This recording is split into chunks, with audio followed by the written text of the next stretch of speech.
La vérité est que beaucoup d'entre vous ne savent plus regarder un film. Et ça, c'est un véritable problème. Salut à tous, ici Reg. Aujourd'hui, on va parler de votre manière de regarder des films et des séries parce que beaucoup d'entre vous, je pense, font n'importe quoi. Je suis pas là pour vous juger, vous faites ce que vous voulez, c'est votre vie, y a aucun souci. Vous appréciez ou pas les œuvres que vous voulez de la manière que vous voulez. Mais quand même, je suis là pour rappeler quelques habitudes qui sont assez mauvaises pour la manière dont vous appréciez ou pas une œuvre. Et ça pénalise tout simplement votre appréciation. C'est juste des petits rappels avec quelques petits comportements qui gâche, d'après moi, votre expérience cinéma-série. J'en ai déjà beaucoup parlé des différents supports, de comment et sur quoi regarder un film, mais là on va vraiment se concentrer sur ces comportements qui vous pénalisent plus qu'autre chose et qui vous embêtent aussi. Mais avant de commencer cette vidéo, j'aimerais remercier le partenaire officiel de cette vidéo, c'est CyberGhostVPN. Vous savez très bien ce qu'est un VPN et vous savez qu'ils ont 38 millions d'utilisateurs et 5 sur 5 sur Trustpilot. Vous voulez débloquer tous les films comme tous les autres pays du monde, que ce soit Doctor Strange 2 qui est déjà disponible et Buzz l'éclair par exemple, des films qu'on n'aura que dans quelques années en France, et bien c'est possible avec un VPN et vous pouvez même débloquer HBO Max qui est déjà disponible partout en Europe sauf en France. Vous allez sûrement voyager cet été et bien utiliser un VPN pour être en bien plus grande sécurité que ce soit sur la Wi-Fi de l'hôtel, de l'aéroport ou même du bus. Vous pouvez partager un compte avec au total 7 personnes et c'est disponible sur tous vos appareils préférés. Et évidemment, tout le monde peut l'utiliser en quelques clics, c'est fait, c'est super simple. Vous êtes satisfait ou remboursé sous 45 jours et vous avez une assistance technique en français 24h/7. Utilisez le lien dans la description et dans le commentaire épinglé afin de vous abonner à CyberGhostVPN et bénéficier de 85% de réduction et 4 mois gratuits. Foncez sur l'offre. Alors, premièrement, il faut parler de l'importance du contenu en question. C'est-à-dire qu'on ne regarde pas tous les contenus de la même manière et c'est tout à fait normal. Ils ne sont pas faits pour être consommés de la même manière. Si on prend un film, c'est quoi l'objectif d'un film? Normalement, un bon film dure 2 heures, on va dire, en moyenne, et son objectif est de raconter une histoire par la mise en scène, donc globalement par les visuels. Normalement, un film, chaque plan est calculé. Ils ont réfléchi à plein d'idées différentes pour mettre en valeur le plus possible le film visuellement. Donc normalement, un film, ça se regarde vraiment de manière très importante et on doit être concentré sur le film. Une série, c'est un peu différent, dans le sens où il faut être concentré sur l'image, mais une série, ça peut durer 8 heures, 10 heures, une saison en tout cas. Même s'il faut être concentré sur l'image, parce que c'est comme ça qu'on regarde une œuvre, on regarde et on écoute. Une série, le truc, c'est que c'est pas fait pour les visuels. C'est fait en général pour transmettre une information et tu regardes des séries pour avoir une suite d'informations. C'est pour ça que la majorité des séries sont majoritairement du dialogue, ce qui n'est pas le cas des films. Les films en général ne sont pas majoritairement des dialogues, c'est avant tout de la mise en scène. C'est pour ça qu'on est bien plus strict avec un film en termes de mise en scène, car c'est son objectif premier. Là où une série, elle est faite pour transmettre des informations, pour des dialogues, des personnages, tu peux pas avoir tout le temps de la mise en scène, sauf si tu as un budget faramineux durant 8 ou 10 épisodes. C'est très compliqué. Maintenant ça change parce qu'il y a des séries de plus en plus chères avec beaucoup plus d'idées de mise en scène, et c'est là qu'on voit le gap entre les séries qui sont que là pour le dialogue et les séries qui créent de la mise en scène, qui créent des moments iconiques, qui créent des choses intéressantes avec les visuels. Ça différencie aujourd'hui une bonne série d'une grande série. C'est la mise en scène, c'est les idées visuelles. Parce que si une série se rapproche d'un film sur la durée, ça peut être plus impressionnant qu'un film. Parce que si une série est extrêmement bien filmée de A à Z pendant 10 heures, c'est extrêmement impressionnant. Mais le truc, c'est qu'il y a des séries qui sont clairement des dialogues, chant contre chant, zéro idée de mise en scène, et tu pourrais presque les écouter. Je dis pas qu'il faut le faire, mais en vrai, il y a des séries comme les sitcoms en général, mais même des séries un peu lambda d'un point de vue visuel, que tu peux littéralement juste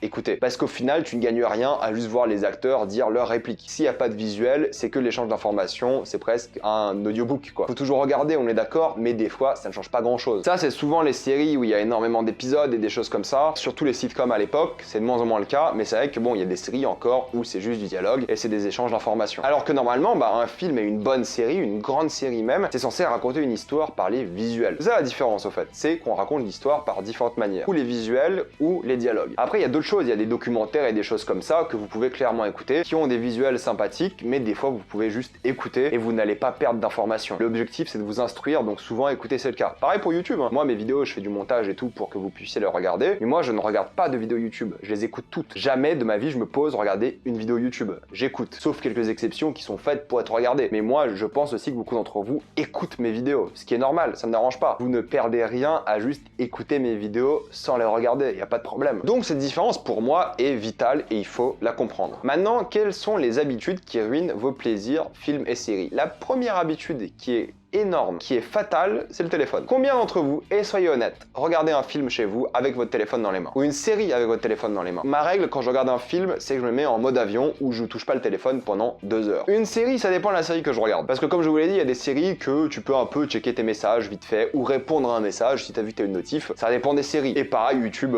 je suis sur mon téléphone, j'en ai rien à faire. Du moment que j'arrive à capter ce qui est dit, et de toute façon, si j'ai pas capté, je reviens en arrière. Pour une série, je reviens jamais en arrière. Pour le coup, je laisse le rythme gérer ça. Mais ça m'arrive aussi de répondre à un message devant une série qui m'intéresse pas vraiment, que je regarde un peu pour déconner ou pour passer un peu le temps pendant que je fais autre chose. Mais si vous regardez un film ou une série qui vous intéresse vraiment, ne soyez pas sur votre téléphone. Et même si vous regardez un film de manière générale, ne soyez pas sur votre téléphone. C'est horrible. Ces œuvres sont vraiment faites pour être regardées. C'est pas quelque chose que vous faites de manière passive. Il faut regarder les choses. Je sais que beaucoup d'entre vous, et je pense que la grande majorité d'entre vous, sont avec leur téléphone dans leurs mains quand ils regardent une série ou un film. Encore pire, répondre à un message à la limite, c'est pas terrible mais ok. Il y en a qui scrollent sur des trucs, Instagram, Twitter, pendant qu'ils regardent un film ou une série. Comment vous pouvez vous concentrer sur deux choses à la fois? C'est pas possible. Et vous allez me dire oui mais j'ai compris ce qui se passe. Il y a une différence entre comprendre ce qui se passe et apprécier ce qui se passe et regarder ce qui se passe. Je regarde Better Call Saul en ce moment. Si je baisse mes yeux sur mon téléphone et je vois pas la mise en scène, je vois pas les choses qui se passent, surtout Better Call Saul où il y a quasiment pas de dialogue, c'est juste des visuels, vous passez à côté d'un truc. Un film et une série, c'est pour vous plonger dans une ambiance, c'est pour vous immerger. Si vous avez le téléphone dans vos mains, ça marche pas, vous n'êtes pas immergé. Il y a plein d'informations sur votre téléphone, c'est pas bien. Donc la règle numéro 1, c'est quand vous regardez un film ou une série, s'il vous plaît, coupez votre téléphone. Mettez-le en mode avion ou posez-le loin. Vous allez voir que ça change vraiment votre vie. Un truc qui m'énerve, que je vois beaucoup de gens faire aussi, c'est que je vois plein de gens qui postent des images de leur télé, de leur ordinateur, et on voit rien dessus. Parce qu'au fait, ils regardent du contenu en plein jour, sans tirer les volets, les rideaux, peu importe, ou descendre les stores. Comment vous faites? Je ne comprends pas comment vous pouvez voir un film ou une série avec votre reflet dans la télé. Ce n'est pas possible. Et encore, même si vous voyez pas beaucoup votre reflet, c'est pas terrible, on est d'accord. Si vous êtes dans le noir, c'est beaucoup mieux. Et si vous voulez pas être dans le noir quand vous regardez un film ou une série, attendez le soir pour regarder le film ou la série ou tirez vos rideaux. L'expérience sera meilleure. Il y a des gens qui regardent des films de fous en plein jour. Ils voient rien.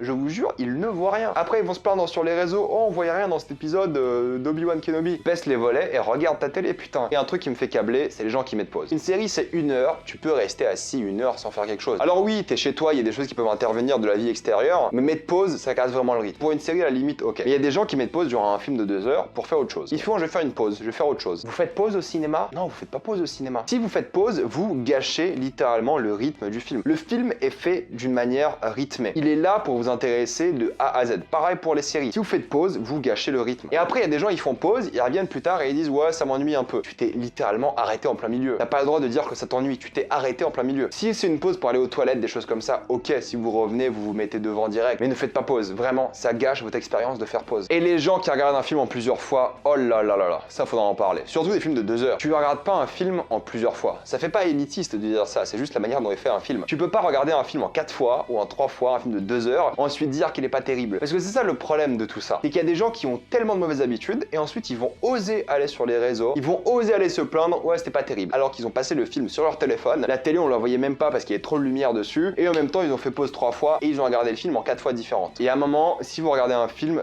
concentrez-vous. Et n'osez pas donner votre avis si vous avez des mauvaises habitudes devant. Ce n'est pas légitime, clairement. Et le problème c'est qu'on saura jamais si c'est légitime ou pas. Moi quand je fais mes critiques, et c'est le but, c'est que je me suis concentré, j'ai regardé l'œuvre. Des fois je passe à côté de quelque chose, c'est normal parce que voilà, quand t'enchaînes des choses et tout et t'es fatigué par exemple, tu peux passer à côté de certaines choses. Même dans des critiques, des fois je passe à côté de certaines choses alors que je les ai notées par exemple. Mais il y a des gens sur les réseaux, ils vont dire ce film c'est de la merde, ils l'ont regardé en 3 fois avec leur téléphone dans la main et avec la lumière de l'écran, on voyait rien. Ça c'est super agaçant. Et l'un des autres trucs, c'est qu'il y a des gens qui parlent à d'autres gens. Il y a des gens, ils sont avec leur téléphone chez eux en train de mater un film, en train de parler au téléphone. Comment tu fais? Ce n'est pas possible. Si tu veux regarder un film sérieusement, tu ne peux pas faire ça. Pareil au cinéma, tu ne peux pas faire ça, ça ne marche pas. Tu ne peux pas parler aux gens activement. Une remarque à droite à gauche, ok. Tu ne peux pas faire plus sans te déconcentrer. Il y a des gens qui regardent des films en faisant à manger, en faisant le ménage. Comment vous faites? Une série à la limite, quand il faut juste l'information, comme je vous l'ai dit, tu l'écoutes un petit peu, faire le ménage et tout, ça passe. C'est pas terrible, mais ça passe. Un film en plusieurs fois alors que tu fais le ménage en même temps, non.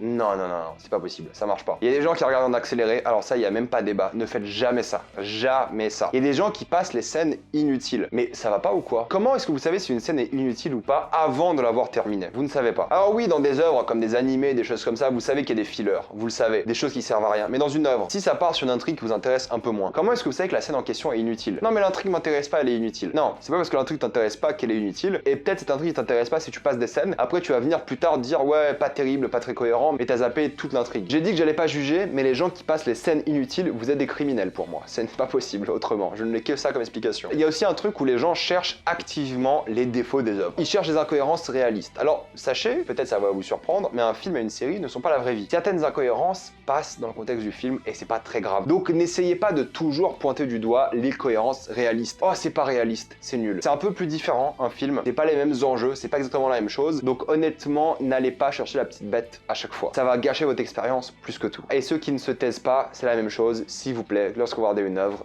taisez-vous, s'il vous plaît. Et si vous vous concentrez sur une œuvre, ça va vraiment vous faire gagner du temps parce que peut-être si vous êtes concentré, vous allez peut-être apprécier une œuvre un peu plus et vous allez vous dire ok, j'attends la suite à regarder les suites ou juste apprécier l'œuvre en question. Peut-être vous n'allez pas apprécier et vous allez vous dire non mais je continue plus cette série, j'arrête. Parce que si vous n'êtes pas concentré, vous allez regarder plein de saisons d'une série que vous aimez pas au final. Les gens qui mettent une série pour faire un peu du bruit dans leur chambre et qui ne la regardent pas et qui osent dire après qu'ils n'ont pas aimé, non. Non. C'est ça le problème parce que vos habitudes, vous faites ce que vous voulez. Vous regardez les séries, les films de la manière dont vous voulez. Mais ce qui est problématique, c'est quand vous venez après dire que c'est pas bien et vous donnez de mauvaises recommandations, vous dites que la série mérite d'être annulée, le film ne méritait pas de suite, que c'est pas terrible, parce que vos opinions ont un impact. C'est la réalité des choses. Si vous donnez votre avis, soyez cohérent. Profitez de l'œuvre le plus possible, regardez-la de la meilleure manière possible et ensuite votre avis sera bien plus cohérent d'ailleurs. Ces gens, tu les reconnais rapidement. Lorsque tu leur parles un petit peu, vous voyez qu'ils n'ont pas regardé l'œuvre comme il faut. Que vous regardiez sur votre téléphone, votre ordinateur, votre tablette, votre PC, votre écran, votre vidéoprojecteur au cinéma, vous pouvez très bien apprécier l'œuvre à sa juste valeur. Juste prenez les bonnes habitudes. Même sur téléphone, vous êtes concentré, ça passe très bien. C'est pas le meilleur écran possible, mais ça passe. Bref, je vais m'arrêter là. Mettez-moi dans les commentaires ce que vous en pensez. Êtes-vous d'accord, pas d'accord? Dites-moi si vous êtes un peu coupable de certaines de ces mauvaises habitudes. Moi aussi, j'en suis un peu des fois, je l'admets, hein. Comme je vous l'ai dit, tout ça dans les commentaires. Comme d'habitude, pensez à vous abonner à la chaîne pour plus de vidéos. Mettez un j'aime, ça aide beaucoup la chaîne. Suivez-moi sur tous mes réseaux. Et avant de quitter cette vidéo, utilisez le lien dans la description et dans le commentaire épinglé afin de vous abonner à Cyberghost VPN et débloquer l'intégralité des plateformes de streaming et d'internet pour uniquement 1,84€ par mois et en plus 4 mois gratuits. Vous devez foncer sur cette offre et moi je vous dis à la prochaine fois. Salut à tous.